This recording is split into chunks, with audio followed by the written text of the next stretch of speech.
Hi, I'm Amy. I'm Laura. And we are Two Paper Girls.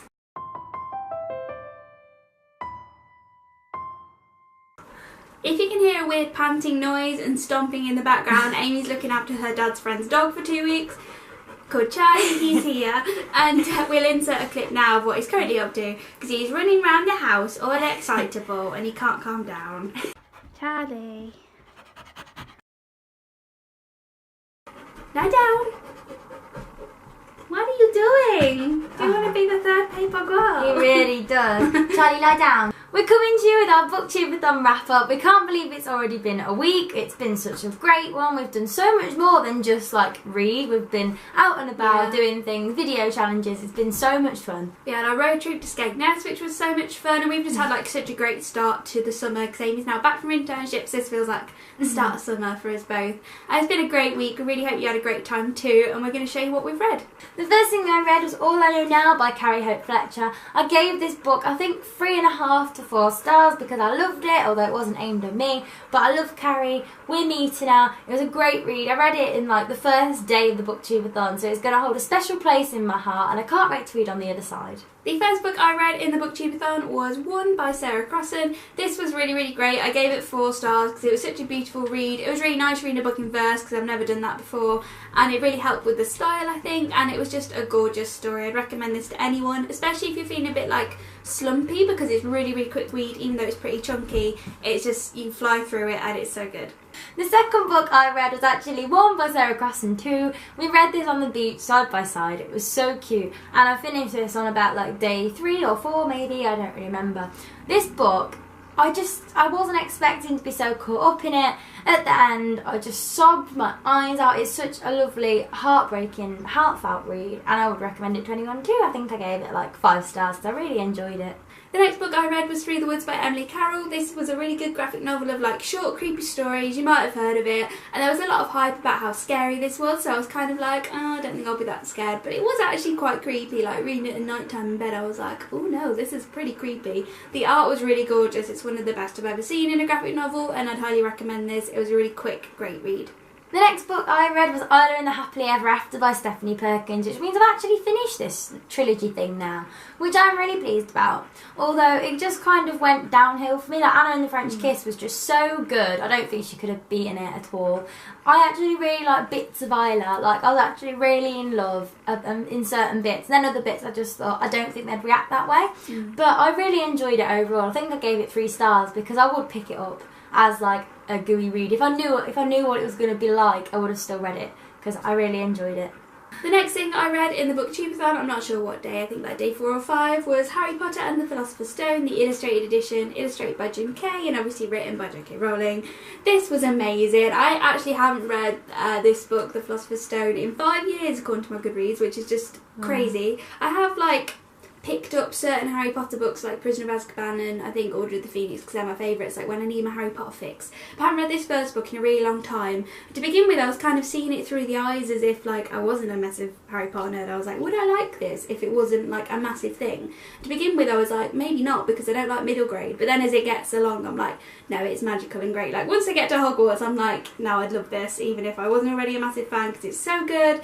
It's just so much happens as well. I was like halfway through and it was only just Halloween and I'm like, you've got the Quidditch match, you've got the whole ending, you've got the like Norbert. It's just so much, it's action packed this is, and I can't wait to read the illustrated Chamber of Secrets in October.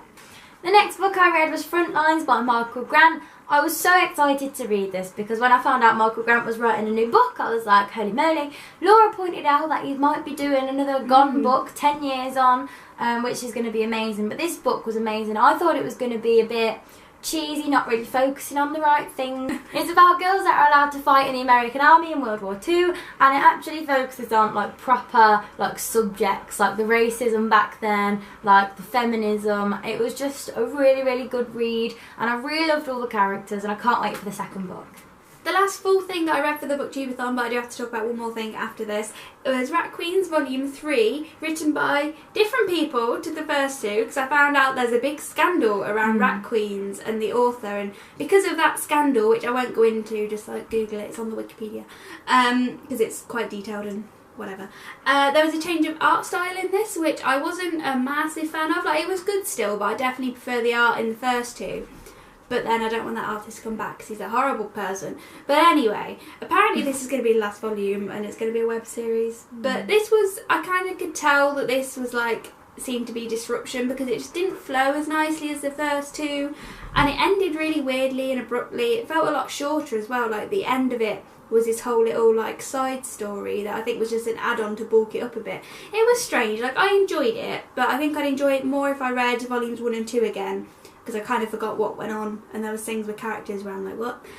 So it was good. I gave it 3 stars, but I don't think it's as good as the first two, and I'm excited where the series goes, but I hope it's not going to go all downhill because of all the catastrophe with the authors and things, but it was still good. The last proper book that I read in the BookTubeAthon was The Virgin Suicides by Jeffrey Eugenides. Eugenides? That sounds better. No, that sounds better than people say. Eugenides. It was really good. It took me a while to get into it. The first like 50 pages I was just like finding it a bit difficult because it, like, even though it was written 3 years before I was born, it sort of feels like a classic. Well, I guess it's 23 years old. Anyway, it was really enjoyable. It was like quite a difficult topic to read about, but it's got quite like a dark humour like woven in there, and it's got a really nice, well, not nice, but like really interesting narration style, and I really enjoyed it. I think I gave it 4 stars overall. And the last book I'm going to talk about is Clockwork Prince by Cassandra Clare. I was ambitious and picked this. Oh, Charlie, big sigh. The last book I'm going to talk about is Clockwork Prince by Cassandra Clare, the second book in the Infernal Devices, as I'm sure you know. Last year I read City of Fallen Angels in like 2 days in the BookTubeAthon, so I was like, I'm going to read this really quickly. And I was reading it all week alongside everything else because I had the audiobook, so I read like bits while I was getting ready and things like that. And then I tried to finish it yesterday, but I just couldn't do it. I read 374 pages of this in total, but it's really long. I still have like 120 left. I'm really enjoying it now though. Like Clockwork Angel, I was kind of like, this is very 3-star average, really not that bothered.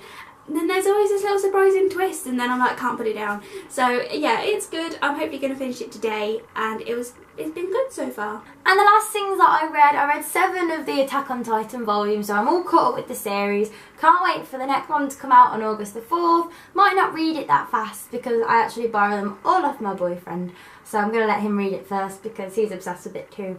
And it's just so good. I recommend this to anyone. It's so amazing. I don't even know how to describe it. Just so much happens. And it's just amazing. So we're just going to run through which challenges we completed. We both completed Read a Book with Yellow on the cover with the same book. That's 1. The next challenge that we both completed using the Attack on Titan and Through the Woods was Read a Book After Dark. And then to read a book by your favourite author. Amy read Frontlines by Michael Grant, and I nearly finished Clockwork Prince by Cassandra Clare.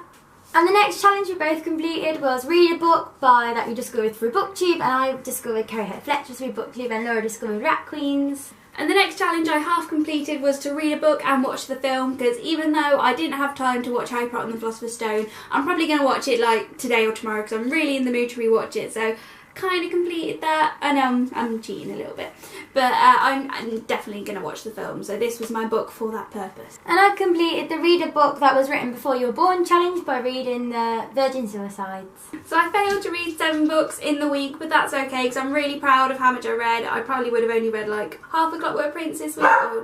So I failed the challenge to read 7 books, but I'm really proud of how much I read because in a normal week I probably would have read like half a Clockwork Prince or just 1 by Sarah Crossan. So I am really happy with this amount of pages because it's crazy and it hurts to hold. And my grand total was 1,474. So I beat my page count last year, and I'm just really proud of that amount. And these were all the books that I read. I'm really tough with myself. The Attack on Titans have pushed my word count up, my page count up to like an extortionate height. But I'm really proud. I read approximately, well, definitely 3,230 pages, which is just insane. And I'm really pleased. So that's it for our BookTubeAthon wrap up. Let us know down below how you did, and we really hope you had a really good time. This has just been such a good week. We've had so much fun, and I can't wait till the next readathon that we take part in because they're just so much fun, and like everyone all comes together, and like I was constantly on Twitter just talking to people, and it was great.